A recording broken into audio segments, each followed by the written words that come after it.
gostaria que você abrisse comigo a sua Bíblia em Mateus capítulo 14, versículo de número 13. Que bom começarmos o ano na presença do Senhor, com essa determinação de estarmos 7 dias diante de Deus, buscando aquilo que só Ele tem para todos nós. Amém? Mateus capítulo 14, versículo de número 13. Jesus, ouvindo isto, retirou-se dali num barco para um lugar deserto, apartado, e sabendo o povo, o seguiu a pé desde as cidades. Podemos assentar. A divindade do Senhor Jesus, às vezes, é meio confusa para algumas pessoas. E Ele era 100% Deus e 100% homem. Ele tinha sentimentos, mas Ele não tinha emoções negativas, emoções que eram pejorativas para a alma. Mas Ele tinha amor, Ele tinha compaixão e ele sentia. Ele era um ser humano. A Bíblia diz assim, no versículo 13, Jesus ouvindo isto, o que é que Ele ouve? Ele ouve que João Batista foi decapitado. É isso que Ele ouve, pelo prazer de uma rainha iníqua. É isso que Ele ouve. E Ele fica muito triste. Muito triste. E Ele vai para um lugar deserto. Ele foi falar com Deus. Ele foi acertar as coisas aqui dentro.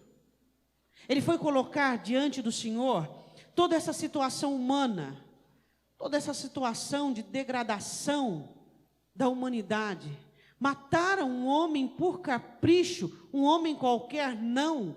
Um homem que para o reino dos céus único, João Batista, foi o maior homem nascido de mulher, o maior dos homens, foi o precursor do Senhor Jesus, foi aquele que foi adiante. Mataram um homem simplesmente? Não. Mataram João Batista, um homem que só fazia o bem, mas um homem que pregava a verdade e falava a verdade.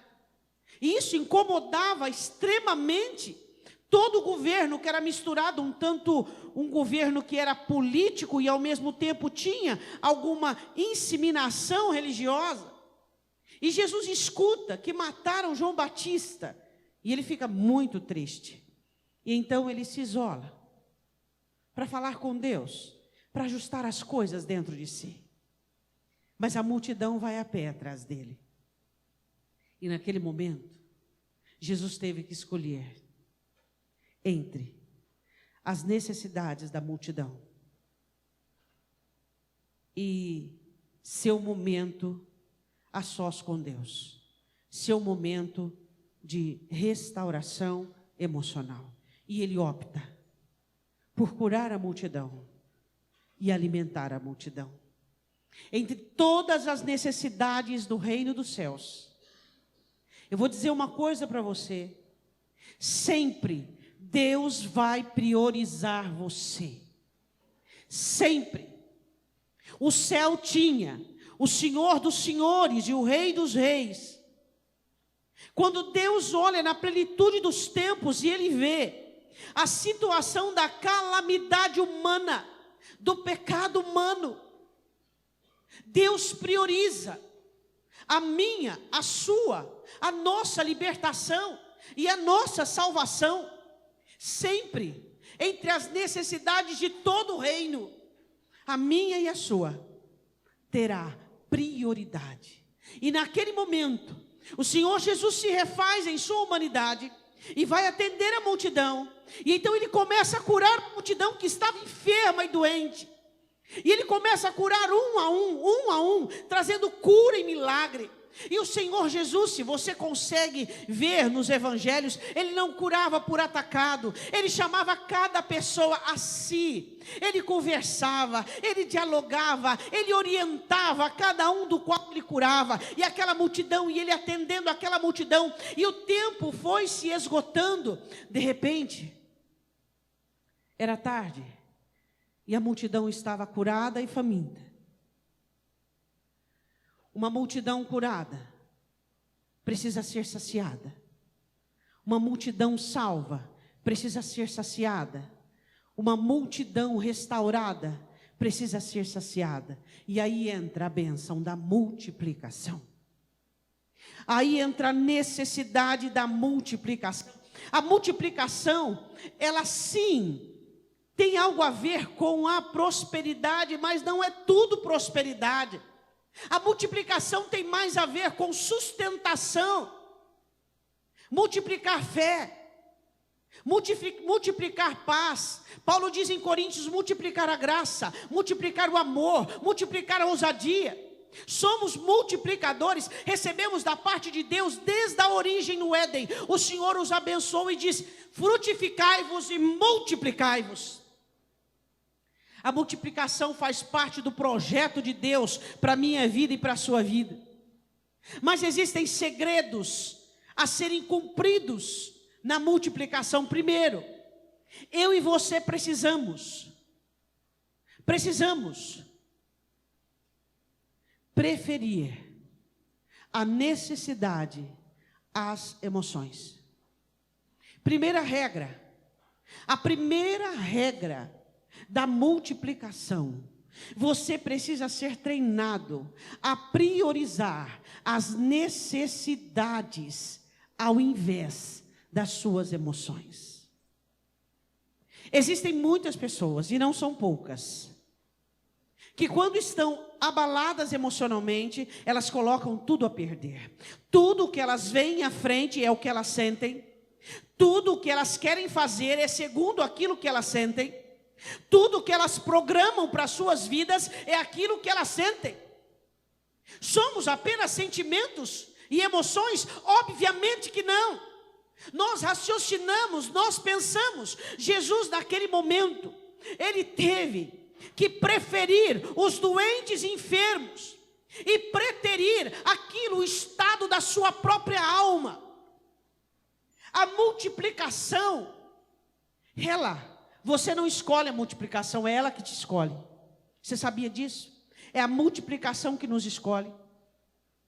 Não adianta nós dizermos assim: eu vou querer ser um crente que multiplica, que tem a bênção da multiplicação. É a multiplicação que nos escolhe. E a primeira regra que a multiplicação, a bênção da multiplicação exige: você precisa ser mais do que emoção. Você precisa ser mais do que sentimentos. Você precisa ser mais do que querer. A sua vontade deve estar em segundo, terceiro, quarto plano se necessário, mas as suas necessidades devem ser priorizadas. Essa é a primeira regra da multiplicação.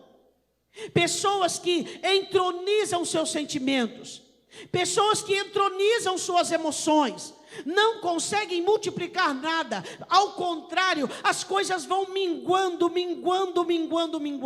Nós vemos isso, o exemplo de José, que foi um dos maiores multiplicadores e que tinha a bênção da multiplicação. Aquele homem não priorizava seus sentimentos, ele priorizava os sonhos que Deus tinha para ele. Ele priorizava a sua necessidade. Bom, estou aqui sozinho, escravo, vou chorar, vou ficar amargurado, vou ficar saudosista. Não, vou fazer o melhor para que eu possa sobreviver.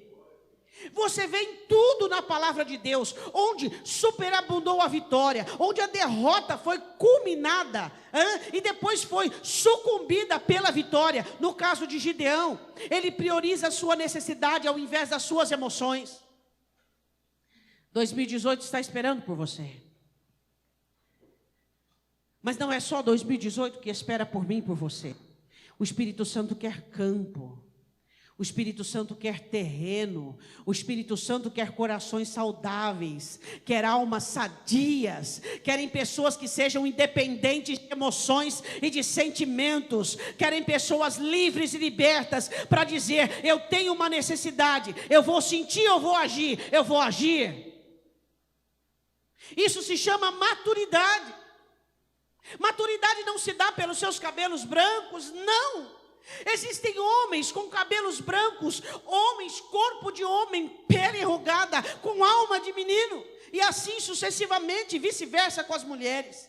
A maturidade se dá do seu aproveitamento com cada situação que você passa na sua vida. O meu mestre, o seu mestre nos deu o exemplo.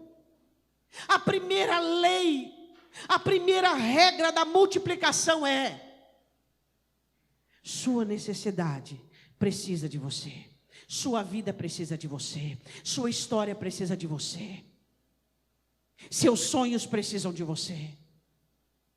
Para de sentir, para de chorar, para de lamentar, para de sentir dó de ti mesmo, para de murmurar, para de reclamar, para com essa autopiedade, para com essa autocomiseração. Essa é a primeira regra. Jesus estava triste, abatido, mas naquele momento, quando a multidão aparece, o que valia era a missão dele. Eram aquelas pessoas que precisavam ser curadas, era isso que precisava, essa era a necessidade, foi para isso que ele veio. Diga: eu vim para vencer. Ou você veio para sentir? Se com o teu coração creres, existem alguns corações que são prontos apenas para sentir. Seu coração foi restaurado para você crer, para que você tenha fé. Quero que você continue a ler comigo. A multidão segue a pé, e sem nenhum recurso. Versículo 14, Jesus saindo, versículo 14, viu uma grande multidão e, possuído de íntima compaixão para com ela, curou os seus enfermos. Eu quero falar sobre a segunda regra com você, sobre um direcionamento adequado para a multiplicação. O problema é sentir inadequadamente, sentir dó de ti mesmo, sentir que ninguém gosta de você, sentir que você é preterido, sentir que a coisa sempre deu errada para você, sentir isso, sentir aquilo e sentir aquilo outro. Meu coração e seu coração devem ser apaixonados pela nossa missão. A multiplicação só acontece em pessoas que se comprometem. Diga amém. Amém. José estava comprometido apenas com o faraó no Egito? Não. José tinha caráter comprometedor, não de um termo pejorativo da palavra, mas José se comprometia. Na casa de Potifar, fez o melhor, o homem prosperou. Ele se comprometia na prisão, foi o melhor. Se comprometeu no reino, foi o melhor. Comprometimento, essa é a segunda regra. Se você não estiver envolvido com algo, não espera aquilo dê certo para você. Se você está reticente, com o pé atrás, aquilo não vai dar certo. Por quê? Porque o Senhor foi muito enfático a Josué. Moisés é morto. Levanta-te, pois, e passa o rio, passa agora. Só que onde tu colocares a planta do teu pé, eu te darei. Não é os seus sonhos, a sua ambição, não é a sua expectação, mas é a planta do seu pé. Se você não estiver comprometido com a sua vida não vai dar certo. Quando você ouvir um crente reclamando da vida, lamentando do seu casamento, da sua vida financeira, da sua, seja qualquer área, ele não está comprometido adequadamente. Você vai reclamar da sua saúde, se você não está comprometido com ela. Você vai reclamar da sua família, se você não está comprometido adequadamente. Pastora, eu sou uma pessoa comprometida, eu estou quase morrendo, eu estou quase espiando por causa da minha família. Você está sofrendo por dó, por compaixão errada, por feridas, por automazelas. Isto não é comprometimento. Comprometimento não é você somar os seus fracassos. O comprometimento é você unir o seu sucesso, a sua força, a sua fé, a sua graça, o seu poder. Uma coisa é você sofrer junto com o que está ruindo. Outra coisa é você chegar e dizer assim: eu tenho a solução, eu posso resolver esse problema. Isso é comprometimento. Se você está no meio do seu problema e você está perdendo junto, desesperando junto, você está se destruindo junto, isso não é comprometimento, isso é aliança infernal, isso é algo que você se envolveu emocionalmente, a miséria com miséria, a mazela com mazela, é incredulidade com incrédulos, isso é ruim, isso é nocivo. Comprometimento é você dar dar o que você tem de bom para aquela situação. Jesus moveu-se de íntima compaixão e curou os enfermos. Ele podia fazê-lo. Seja apaixonado por uma causa, seja apaixonado por um projeto. Tudo o que você reclama, não falta Deus, falta você. Tudo que não está de acordo com o que você quer, tudo, não falta Deus, falta você. Porque Ele habita em você. E Ele vai fazer por meio de você. Ele não vai enviar um anjo, Ele não vai enviar uma miríade, Ele não vai fazer algo. Moveu-se de íntima compaixão. Paixão. No que paixão é diferente de amor? Quando falamos de amor, falamos mais de uma consistência, de algo contínuo. Quando falamos de paixão, falamos de fogo, falamos de incêndio. Você tem incêndio? Você tem incêndio, você tem paixão, você tem garra, você tem força, você é capaz de passar por cima também daquilo sim, de outras coisas, por causa de um projeto, por causa de um alvo, de uma proposta, de um propósito. Somos pessoas apaixonadas. Por quê? Para fazer isso se cumprir. O Senhor disse, vai acontecer. Disse que eu teria vida com abundância, vou ter.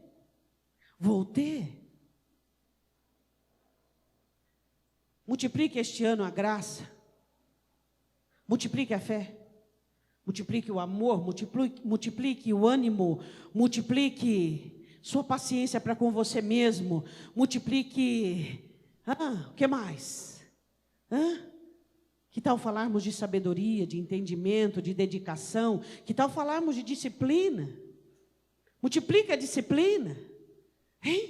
Quando falamos em multiplicação, você imediatamente a liga a dinheiro? Não, a multiplicação está ligada àquilo que leva ao dinheiro. Multiplique. Multiplique a sua inteligência, multiplique a sua sabedoria. Pastora, que jeito que eu multiplico a minha inteligência? Quando você passa por uma situação negativa, não se sinta vítima, se sinta agente. Você multiplica a sua inteligência, não se sentindo vitimizado, mas o agente da situação, aquele que tem o cheque-mate para dar a situação. Isso, você multiplica a sua inteligência. Mas se tudo de ruim ou negativo que acontece com você, você já se vitimiza e não consegue entender que Ele é soberano e que todas as coisas que acontecem da sua vida, até um fio de cabelo que vai cair amanhã, Ele está dentro do programa e dentro da situação para poder mudar você, para poder transformar a sua vida. O Senhor Jesus quer multiplicar a minha fé e a sua fé. O Senhor Jesus quer multiplicar a graça, o poder, a autoridade, a voluntariedade. Você sabia como é que multiplica seus bens? Como que você multiplica seus bens, o que você possui? Dar e... Nem tudo é como nós pensamos. A maneira de você multiplicar o que Deus te dá é você dar. Mas ninguém quer dar, mas todos querem multiplicar-se. Dar e ser-vos-á dado. Quer multiplicar o que você tem? Dê. Seja voluntário, seja bom. Tenha mãos voluntárias e mãos abertas. Diga amém. Versículo de número 15. E sendo chegada a tarde, os seus discípulos aproximaram dele, dizendo: o lugar é deserto, e a hora é já avançada. Despede a multidão para que vão pelas aldeias e comprem comida para si.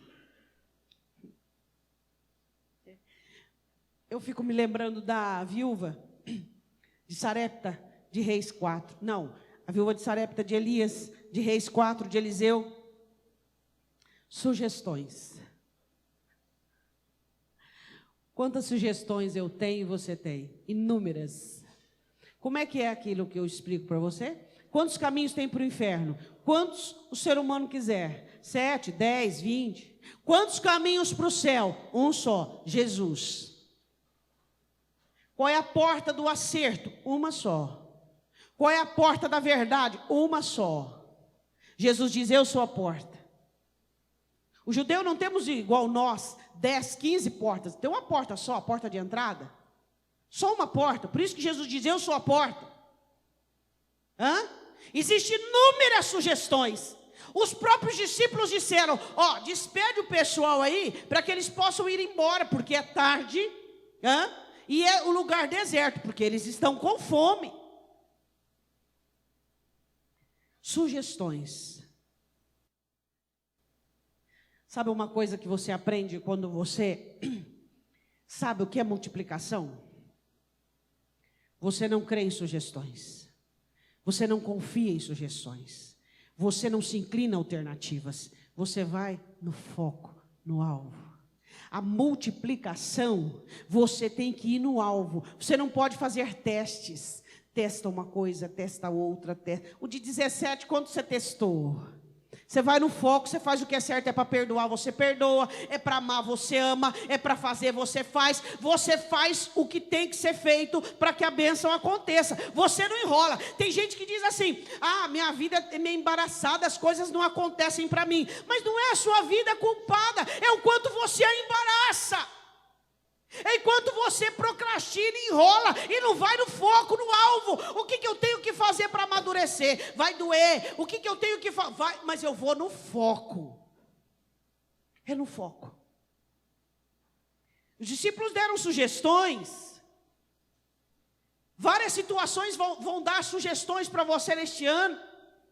Mas você não pode ser guiado por sugestões, você não pode ser guiado por opiniões, você tem que ser guiado pelo Espírito Santo de Deus. Diga amém. Jesus ensina uma regra absoluta para Marta. Marta, uma só é necessária. Você tem que acertar uma vez, você não precisa acertar 2, 3, uma vez só bastou. Uma vez só bastou. Chega de opiniões, chega de sugestões. Enquanto você estiver preocupado com aquilo que as pessoas dizem ou com aquilo que as pessoas pensam, enquanto você estiver dentro de sua família com trocadilhos psíquicos, esse lar, essa família não vai ser abençoada. Você tem que ter um foco, Jesus. Você tem que ter um lugar para Jesus dentro da sua casa, na sua mente, na sua família, no seu coração. E o que ele disser é o que tem que ser feito. Doa quem doer. Diga amém. Sugestões, opiniões? Eu não sei se você tem tempo para sofrer ou tenta isso, tenta aquilo, tenta aquilo. Para com isso. Vai no foco. É ou não é? A Bíblia diz assim no versículo 16, Jesus, porém, lhes disse, não é correto. Não é mister que vão, dai-lhes voz de comer. Diga comigo, responsabilidade. Quem segue Jesus tem que aprender a ter responsabilidade. O tempo de ser pequenino já passou. Dó. Tem dó de mim, tem dó de mim, tem dó de mim. Você não vai ter dó de mim? Eu falei, eu errei, eu. Mas tem dó de mim, eu sou pequenino. A Bíblia diz que eu sou quantos tempos você é de crente, né? Mas pequenino não. É hora de chorar amargamente, arrepender, crescer e amadurecer. Jesus olha para os discípulos e diz, não, eles vieram até nós somos responsáveis. Eu os curei, vocês dão de comer. Vocês já tinham que ter visto isso. Você é um discípulo responsável? Estou dizendo que você tem que ser responsável pela paz de Israel e de Iraque. Não estou dizendo que você tem que ser responsável por mudar o governo do Brasil. Estou dizendo que você tem que ser responsável pela sua própria vida. Aquilo que você fala, responsabilidade. Aquilo que você pensa, responsabilidade. Aquilo que você sente, responsabilidade. Mas é o diabo, é o chifrudo, é ele que põe essas coisas na minha mente. Eu falei porque Satanás, responsabilidade. O que eu penso, o que eu sinto, o que eu faço, o que eu falo, responsabilidade. Ser responsável. Não podemos dizer que foi o diabo, não podemos dizer que foi uma cilada. Fomos, pode ter sido tudo isso, mas fomos nós que colocamos o pé, fomos nós que caminhamos em direção àquilo. Dai-lhes voz de comer. Responsabilidade. A multiplicação exige responsabilidade. Você assumir a responsabilidade é muito fácil. Existem pessoas que quando tudo está bem, você acha chefe para tudo quanto é lado. Deus quer que nós assumimos situações que estão degringolando, que estão no caos, que estão terríveis. Aí você conhece o valente, você assume um casamento falido, um relacionamento de filho e pai falido, você assume diante de Deus, você se coloca na brecha. Uma vida financeira falida, você assume, você não quer compaixão de um, nem dó de outro, você não quer que as pessoas olhem para você e venham considerar o período que você está passando, pelo amor de Deus. Considere, olha o que eu estou passando. Não, somos responsáveis. Amém? Dá-lhes voz de comer. Os discípulos se assustaram com a ordem. Tirar comida de onde? 17. Então eles disseram: não temos aqui senão 5 pães e 2 peixes. Nunca ignore o pouco. Deus não precisa de muito. Você sabe quantas vezes eu já disse isso? Não, e eu também não, mas o Espírito Santo sabe. E você sabe quantas vezes vai ser necessário continuar dizendo? Não, mas o Espírito Santo sabe. Nós não temos quase nada, não dá para essa multidão. Quanto é que eles tinham? Tinha mistura menor, 5 pães, 2 peixes, não dava nem para os 12. Nunca ignore o seu pouco, Deus não precisa de muito. Deus não precisa de muito. O pouco. Existem pessoas que nunca chegaram no muito, porque elas pulam a etapa do pouco. Queria perguntar uma coisa para você. Você é simples? Como que você caracteriza a sua simplicidade?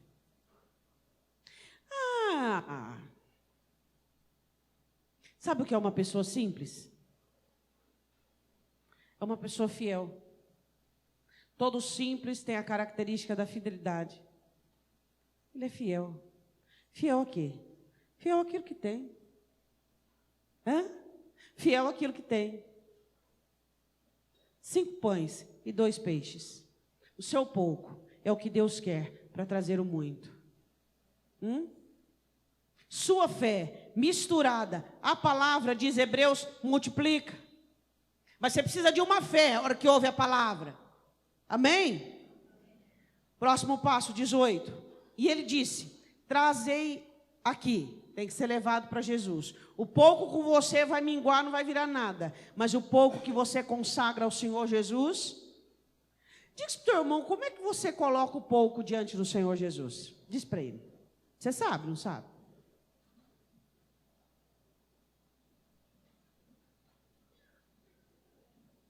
Primeira coisa é, quem coloca o pouco nas mãos de Jesus?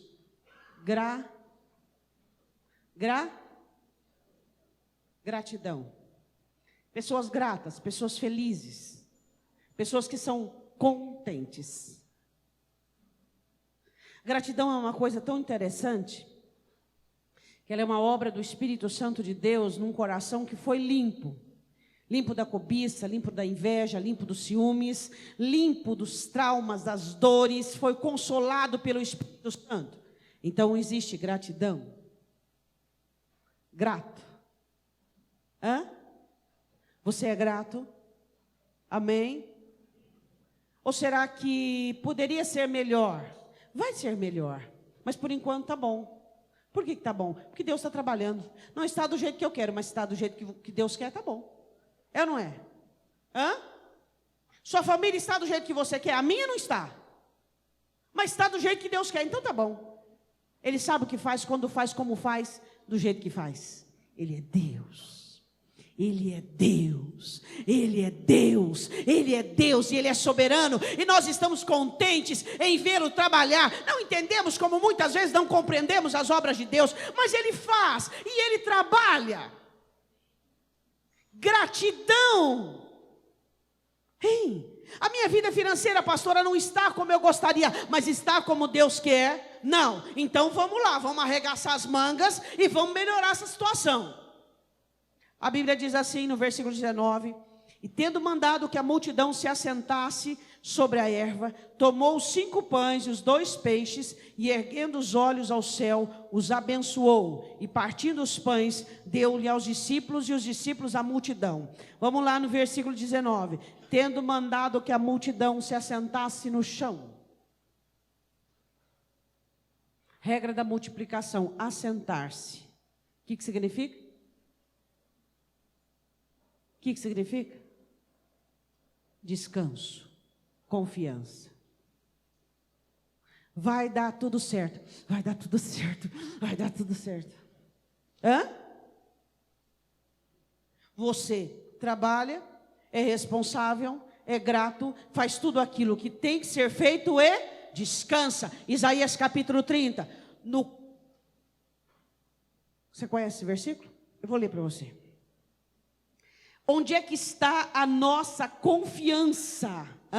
Ele diz assim: porque assim diz o Senhor Deus, o Santo de Israel, voltando dos seus desenfreios e descansando sereis salvos, no sossego e na confiança estaria a vossa força, mas vocês não quiseram, preferiram confiar na opressão. No descanso e na confiança está a minha força. Nós descansamos em Deus e confiamos nele, porque ele trabalha para aquele que nele espera. Aquele que confia em Deus é feliz. Amém. Amém. Para você ser feliz, você não tem que ficar mostrando, reganhando os dentes. Aqui dentro, plenitude, plenitude, plenitude, plenitude, Espírito Santo, a palavra, o amor de Deus, a graça, a comunhão, o acesso. Você não anda até o altar, você corre. Os anjos não te barram porque você já é íntimo. Tudo bem, tudo bem, tudo bem, tudo bem. Comunhão, entremos pois diante do trono da graça, pelo novo e vivo caminho que ele nos consagrou. Sossego. Deus vai fazer. Por quê? Porque você está sobre esta terra, crendo, confiando, fazendo a sua parte, acreditando, sendo responsável. Por isso você confia, por isso você descansa. Amém? E quem descansa, não fique com aquelas palavras assim, não, porque eu sei que Deus vai fazer, porque, não, quem confia, confia. E ele fez a multidão se assentar e tomou os 5 pães e 2 peixes e erguendo os olhos aos céus, abençoou. Eu quero dizer uma coisa, nós estamos falando sobre leis da multiplicação. Você abençoa o que você tem? Mesmo que é pouco. Você abençoa a sua casa? Você abençoa a sua família? Você abençoa seu dinheiro? Você abençoa a sua saúde? Você abençoa a sua vida? Você se abençoa? Qual foi a última vez fora que eu te orientei a fazer, que lá na sua casa ou aqui na igreja você pôs a mão sobre a sua cabeça ou sobre o seu coração e você fez uma oração abençoando você, abençoando a sua vida? Como é que você se abençoa? Você precisa aprender a abençoar as pessoas que te cercam. Você precisa abençoar a sua vida, abençoar os seus negócios, abençoar os seus filhos. Qual foi o dia que você orou e abençoou? E Jesus abençoou os pães. E partindo, e comeram, versículo 20, todos se saciaram, e levantaram dos pedaços que sobejaram 12 cestos cheios. Multiplicação tem um diferencial das outras bênçãos: sobra. Quando tem multiplicação, sobra. Fé tem para essa provação, para outra. Graça tem para perseguição, para rejeição, tem, graça. Tem amor? Tem. Tem perdão? Tem. Tem ousadia? Tem. Graça é de sobra. Favor é de sobra. Ânimo é de sobra. Ousadia é de sobra. A multiplicação é diferenciada porque ela sobra. Diga para o irmão, tem que sobrar. Se não tem sobrado, é porque falta o administrador. Eles jogaram esses pães fora? Não. Recolheram. E comeram, e saciaram, e recolheram. 12 cestos cheios. Recolheram. Administração. Não jogou fora. Você tem sabido administrar aquilo que Deus te dá? Hein? Administração. Como aquela viúva em 2 Reis 4. Vendei, pague a dívida e viva do resto. Administração. A multiplicação te escolhe nessa noite, amém? Ela te escolhe. E o primeiro projeto dela, qual é? Qual o primeiro projeto da multiplicação? Que a multiplicação quer de você? Primeiro projeto, primeiro passo. Pastora, mas é o mais difícil, é nada. Primeiro passo, sua necessidade é maior do que suas emoções. Necessidade que a sua família tem de um valente, necessidade que a sua vida financeira tem de uma pessoa inteligente, necessidade que qualquer área tem de alguém que seja maior do que aquilo que sente. Você é mais do que os seus sentimentos. Você é mais do que as suas emoções. Amém? Amém? Quanta paralisia, porque está triste. Quanto embaraço, porque está amargurado. Quanta doença, quanta situação, porque não consegue praticar o que o apóstolo Paulo diz, esquecendo-me das coisas que para trás ficam, avançando para aquelas que estão diante de mim. Esqueça.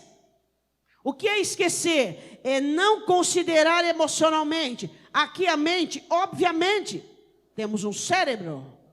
Mas o que é esquecer? É não ter relevância emocional. Não ter relevância emocional. Isso é esquecer. Amém? Hoje você vai comer o seu pão com peixe. O peixe você pesca, o pão Deus dá. Amém? Quando você olhar para o pão Deus dá. O peixe você pesca. O Senhor não vai dar o peixe limpinho para você, como fez com o Pedro lá na praia, não. Ele vai falar, toque a vara, vai pescar o peixe.